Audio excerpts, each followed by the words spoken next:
একটা উদাহরণ দিলে বুঝতে পারবেন। বাংলাদেশ থেকে মানুষ বিভিন্ন রাষ্ট্রের মধ্যে যায়, সৌদি আরব যায়, আমেরিকা যায়, কুয়েত যায়।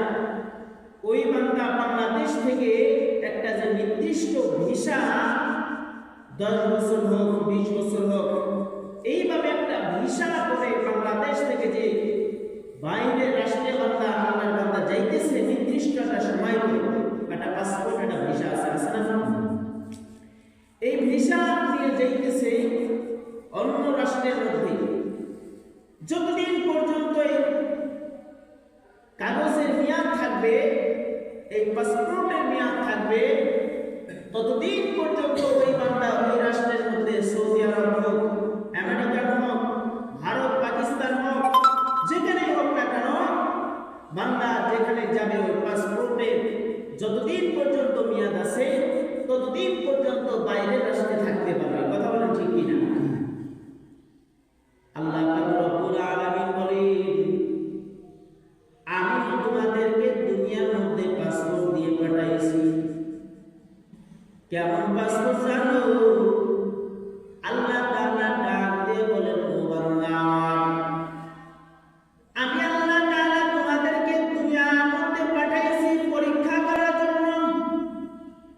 আমি আল্লাহ যেমন দয়ার মালিক, যেমন আমি আল্লাহ তাআলার কাছে কিছু না চাওয়ার আগে আমি আল্লাহ তাআলা তোমাকে দান করেছি। ও দুনিয়ার মুসলমান, আমার আল্লাহ তাআলা বলে, ও বান্দা, তুমি আমাকে বলো নাই ও আল্লাহ আমাকে দুনিয়ার মধ্যে পাঠাও। এই কথা আমি আর আপনি বলি নাই, কিন্তু আমার দয়ার মালিক আমাকে আপনাকে ভালোবেসে দুনিয়ার মধ্যে আমাকে আপনাকে পাঠাইছে। কেমন দয়ার মালিক আমার, সেই আল্লাহকে আমি আর আপনি চিনতে পারি নাই। আজকে আমরা ইসলাম পেয়েছি, দিন পেয়েছি, কিন্তু এই দিনের কারণে নবী রাসূলগুলো কষ্ট করেছেন, এই দুনিয়ার আশা করে এত কষ্ট করেছেন। আমার মায়ের নবী এই দিনের দাওয়াতের জন্য তায়েফের জমিনে গেলেন, দিনের দাওয়াত দেওয়ার জন্য। মায়ার নবী আমার তায়েফের জমিনে গেলে, তায়েফের জমিনে যাওয়ার পর মায়ার নবী আমার দিনের দাওয়াতের কথা বললেন। নবী আমার বললেন, ও তায়েফের বাসীরা, আল্লাহর পক্ষ থেকে আমি আল্লাহ তাআলার বাণী নিয়ে এসেছি। তোমরা আল্লাহ তাআলার কথাকে গ্রহণ করিয়া নাও।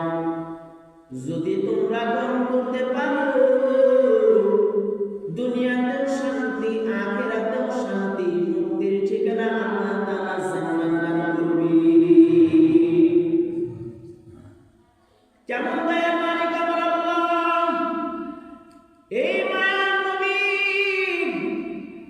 তায়েফবাসীদেরকে যখন বললে, ও তায়েফের লোকেরা, আমি মুহাম্মদের কথা তোমরা গ্রহণ করিয়া নাও, আমি নবীর কথা তোমরা গ্রহণ করে নাও, আমি আল্লাহর পক্ষ থেকে প্রেরিত রাসূল, আমি যেই কথা বলি তোমরাই বলো, আমি তোমাদের সাথে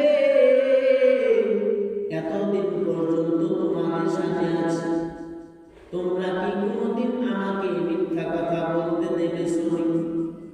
কাফের বেঈমান বলে, না না, ও মুহাম্মদ, আমরা তোমাকে অন্তর থেকে ভালোবাসি। এই কাফার কাফেলা নবীজিকে আল আমিন নামের উপাধি দিয়েছিলেন একমাত্র মায়া নবীর আখলাক দেখে, মায়া নবীর আদর্শ দেখে। মায়া নবীর আদর্শ কেমন? আমার নবী একদিন ঈদের নামাজ পড়ে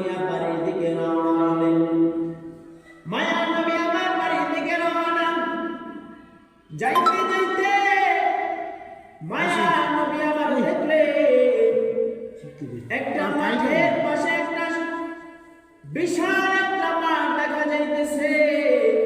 এই মাঠের পাশে অনেক সন্তানেরা খেলা করতেছে, অনেক সন্তানেরা খেলা করতেছে। মায়া নবী আমার দেখলেন পাশে একটা সন্তান হাউ হাউ করে কান্না করতেছে। মায়া নবী আমার সন্তানটার পাশে আগে গেলেন। সন্তানটার পাশে আগে যাওয়ার পর নবী আমার জিজ্ঞাসা করলেন, ও সন্তান, তুমি কেন এইখানে বসে বসে তুমি কেন কান্না করতেছো? আজকে তো ঈদের দিন, আনন্দের দিন, তুমি কেন এখানে বসে বসে কান্না করতেছো? ওই সন্তান বলতেছে, আমি কেন কান্না করি জানেন? আজকে ঈদের দিনে আমার আনন্দ নাই, কোনো খুশি নাই, আমার শরীরের মধ্যে নতুন পোশাক নাই, কেন জানেন? নবী আমার বলতেছে, ও সন্তান, বলো তোমার মনে কি বড় ব্যথা আছে? তোমার শরীরের মধ্যে নতুন পোশাক নাই কেন?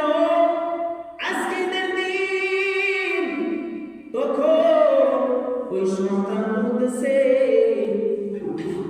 এখন যদি আমি মায়ার নবীর দেখা পাইতাম, তাহলে আমার মনের কথাটা মায়ার নবীর কাছে বলতাম। শিশু সন্তানটা যখন এই কথা বললেন, নবী আমার তখন বললেন, তুমি যাকে খুঁজতেছো আমি হইলাম সেই নবী মুহাম্মদ। আমি হইলাম সেই মুহাম্মদ, আল্লাহর রাসূল। বলো সন্তান, কি তোমার মনের ব্যথা বলো? তখন ওই সন্তান বলতেছে, ইয়া রাসূলুল্লাহ, ইয়া হাবিবাল্লাহ, আপনি দেখতেছেন সন্তানেরা খেলা করতেছে, কিন্তু আমার শরীরের মধ্যে নতুন পোশাক নাই, কেন জানেন? আমার মনে কেন আনন্দ নাই জানেননি? এই দুনিয়ার মধ্যে নতুন কাপড়, নতুন পোশাক কিনে দেওয়ার জন্য এই দুনিয়ার মধ্যে আমার মা নাই, এই দুনিয়ার মধ্যে আমার বাবা নাই যে আমার বাবা আমাকে নতুন পোশাক কিনে দেবে। ইয়া রাসূলুল্লাহ, আমি বড় অসহায়। মায়ার নবী আমার এই কথা শোনার পরে মায়ার নবী আমার বললেন, ও সন্তান, তুমি কান্না করতেছ। নবীজি ওই সন্তানের কান্না দেখার পর